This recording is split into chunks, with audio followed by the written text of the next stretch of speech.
Sculptform products save you time and money due to their fast and easy installation and are incredibly versatile thanks to their modular design. The entire Sculptform system is built on a patented Batten clip. No matter which product or material you're working with, our proprietary clip system ensures a smooth install process. In this video, you're going to learn our 6-step process for installing timber click-on battens onto a suspended ceiling.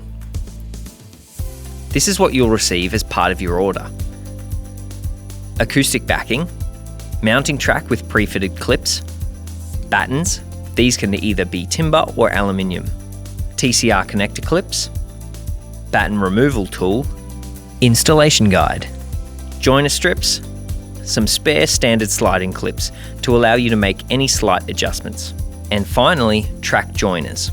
The first step in the process is checking your reference line. This ensures that your ceiling will finish at the correct height. We're lining a suspended ceiling, so we'll be using our 45 by 32mm ceiling track. All tracks come with the clips pre-fitted in our factory according to the design specifications. You need to consider a few points before you install the tracks. The first thing to consider is how the battens will interface with the wall. We've already run our line on the wall, so we're going to run our battens 25mm from the wall. The second thing to consider is the overall size of the ceiling. Find the center of the ceiling. This will determine your left and right margins. You'll always align the clips on the track to the center of the ceiling so you can have even margins on both sides. Step 3 is to install the tracks. First, attach your connector clips to the back of your mounting tracks. Slide to align the TCR connector clip and then snap it in. Continue attaching the remaining tracks at the specified spacings, making sure the cantilever on each end is less than 150mm, including your penetrations. When attaching the other tracks, make sure the clips are aligned. Before installing your acoustic backing, it's important to consider what penetrations there are within your ceiling. Your acoustic backing fits in between the tracks. Before you install it, make sure you cut each piece to length. Pro tip: when cutting the acoustic backing, we recommend a sharp Stanley knife with a snap blade so you can achieve a straight edge every time. Fit the acoustic backing by first inserting one edge into the specifically designed groove in the track, then bend it slightly to fit it into the other track's groove.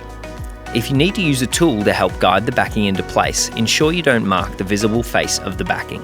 Step 5 is to install the battens. If you're working with anything except exact length battens, then you'll need to trim each batten to fit your ceiling. If your battens are random length and end matched, trim off the end matching nearest the wall for a clean finish.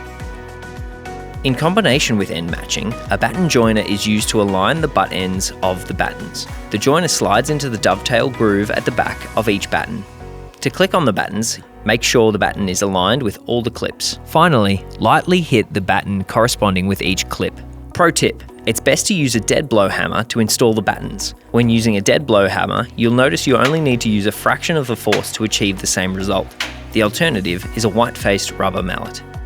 When installing the battens, be aware of any access hatches mentioned in the plans. Continue the installation of the battens until you've covered the entire ceiling. To remove the battens, use our batten removal tool provided with every order. Use the tool to separate the track by putting the tool's prongs into the track throat. Squeeze until one click is heard and gently pull on the battens to disengage, and the batten will then come freely away from the track.